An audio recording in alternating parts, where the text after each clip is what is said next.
Criticism is an act of love. This is something that I genuinely believe even in my actual friendships and relationships.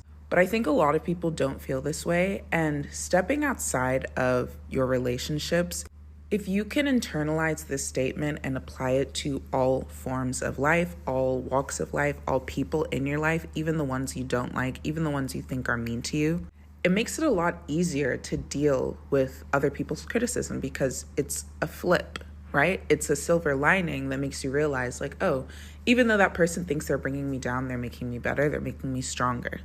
But first we can talk about why I genuinely believe that criticism is an act of love. So for me, I'm that friend where if I'm venting to somebody about a situation, I want to know if you think I'm right. Because obviously I thought I was right. That's why I handled a situation a certain way. Or maybe it's something that's ongoing and I can still go back and apologize or rectify something or change something or just approach something differently because it's an ongoing situation. But if I sit down and I rant to my friend or my sibling or my parents about any kind of unresolved situation, I want to know whose side they're on. And not just whose side they're on, but I want to know if I handled things correctly. Because I know people who like to just vent and they want the person that's listening to just agree with everything they said, even if they're wrong. And look, I can understand where if you're in public and you're in the wrong, you don't want the person that's supposed to be on your side, or the person, I don't even like that language of on your side, but the person that's your friend or the person that's your partner to criticize you in front of other people. But if you're alone and you're asking for advice, or maybe you're just talking about a situation, there are some people out there who say, okay, don't criticize me, just let me get it out and agree with everything I say. Fine. I'm just not that kind of person, because if I'm going to look stupid, I want you to tell me I'm stupid. If you love me, I want someone I love to tell me that I'm stupid. I don't want to go out there and do stupid things in front of people that have no love for me, no like for me, right? And then find out that I'm stupid because I was wrong after I've already come to you and explained a situation. If I'm explaining a situation to you, now's the time. Thank you, Zeus. He agrees.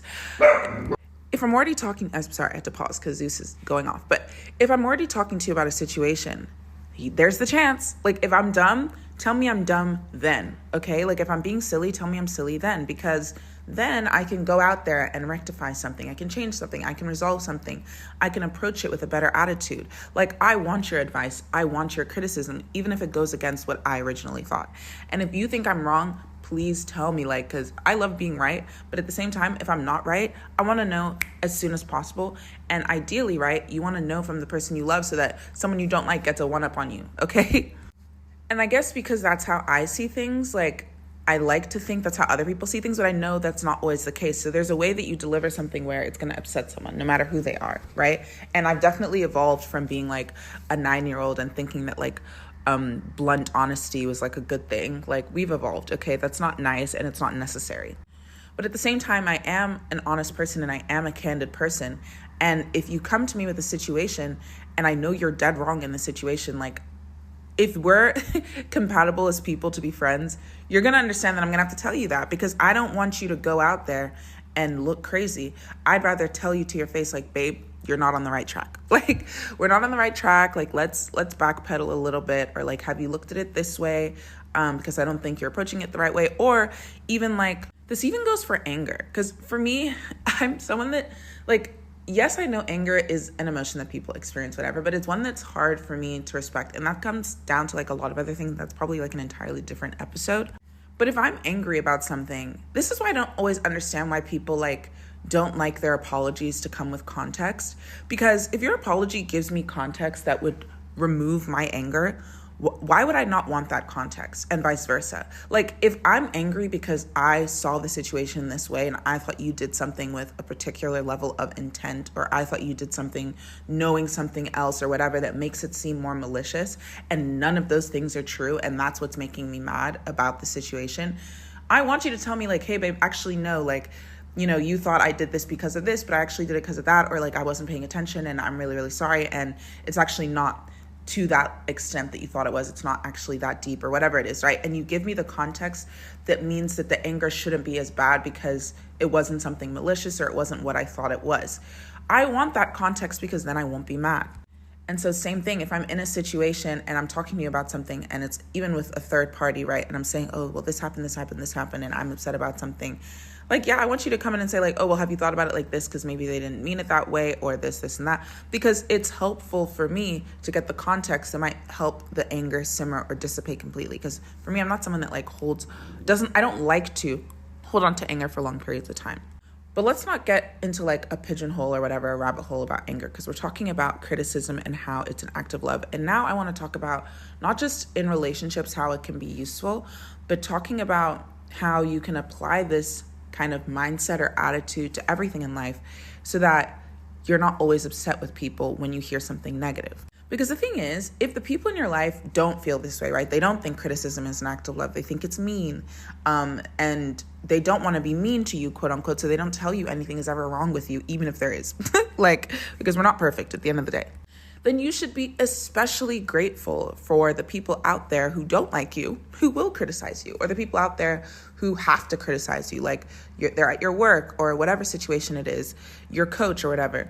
And I've been around people who are just like miserable to be around, and they like to criticize, and they like to just, or not even criticize, they like to just yell and go off and do whatever, right? Which usually leads to laughter on my part, but that's a separate issue. But yeah, if you're the kind of person where the people in your life don't like to criticize because they think it's mean and all of the stuff I just said, right? You should be especially grateful for people out there who will criticize you or have to criticize you, because you don't get better by always getting 100% when you actually failed. Like, just think about school. Let's say, and I'm always doing analogies, lol, and I'm always doing this math analogy, but whatever. Let's say you go to algebra and your teacher always gives you a 100% because you like your teacher, you're cool with your teacher, she doesn't want to be mean to you, you guys are tight. So she always gives you a 100% on that algebra test, even when you failed half the questions. You are going to graduate, and let's say this happens in all your classes, you're going to graduate with a 4.0, but when you get to college, you are going to get an F because you don't know anything. And all those questions that they should have corrected before the next exam so that you go back and study and then come to the next exam prepared for those kinds of questions, you would have just been carrying over all of your mistakes, all of your misunderstandings, all of your misconceptions, all of the things that didn't get criticized, right? That didn't get marked with the red pen, that didn't get flagged. Like, hey girl, that's not how you want to do this. Try it this way instead. Come see me after class. You failed this test. They never called you out on anything. So every single class, every single test, you just progress with that bad approach, that complete fundamental misunderstanding of the content and the material. Until you graduate at the end of the year, you graduate at the end of high school, you go through all these years of schooling, and you don't know anything because the mistakes you were making at the beginning, you're still making them, and you don't even know they're mistakes because these people that so-called like you won't tell you. Now you tell me if that's love, right? Because I feel like what I said, it sounds like a crazy thing to say criticism is an act of love, but I look at that analogy I just gave you. Those people refuse to criticize you. Your teachers refuse to criticize you. They refuse to mark anything. They refuse to flag anything. They refuse to improve you. That's what they refuse to do. So criticism is even the wrong word, because if criticism leads to you noticing something that needs to be changed, because without it, you wouldn't notice and you'd keep going, right? If it leads to you noticing something that should be changed and improving on that something, how is that not an act of love? And if someone is complicit or compliant with you, just the same way you look at kids that are spoiled brats and you look at the parents with side eye, because eventually those kids are going to end up screwed because the world isn't going to give them everything that their parents gave them without question. And eventually they're going to suffer the consequences of that. And it's going to hit them so much harder than it would the average well-adjusted person.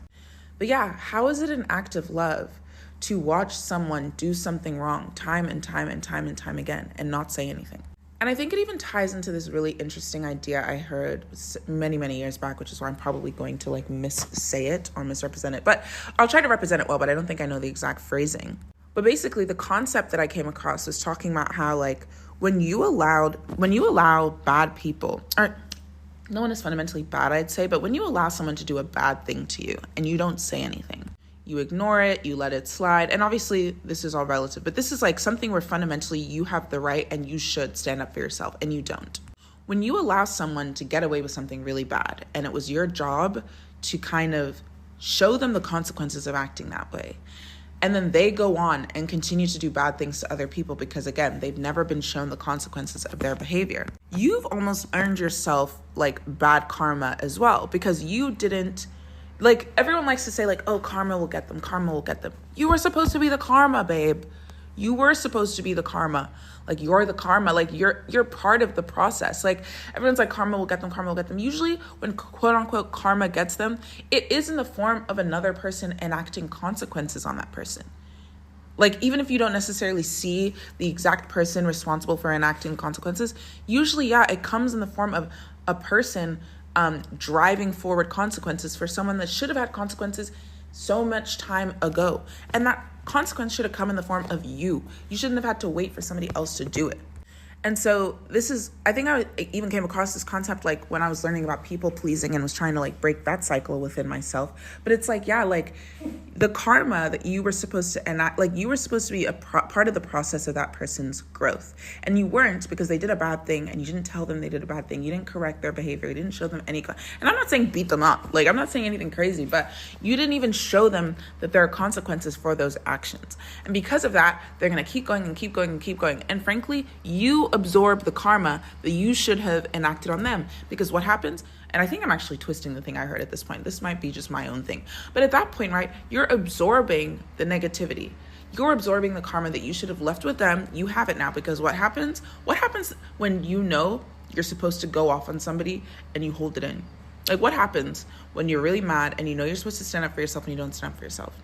You grow resentment, and not only towards that person, because you already think that person is ugh, you know what I mean? Like, you already don't hold much esteem for that person. You hold less esteem though for yourself, because you're supposed to stand up for yourself and you didn't. So what happens? You get in the shower, you start enacting the argument in your head. You start like playing the sentences back over and over and over and over again, and you get mad, and you have to absorb all of that anger because you didn't release it and unleash it on the person that it was supposed to have an effect on.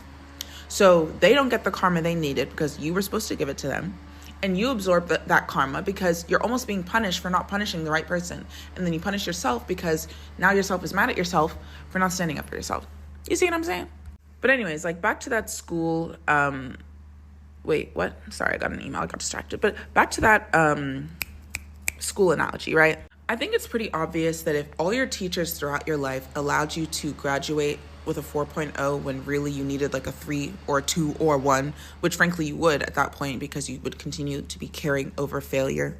You would maybe be happy with them when you graduated valedictorian, but the second you got to college and maybe you got into like MIT because of your grades or something, and then you could not cope whatsoever, and now you have a 0.9 GPA because everything you've ever learned was wrong, you would go back and be pissed.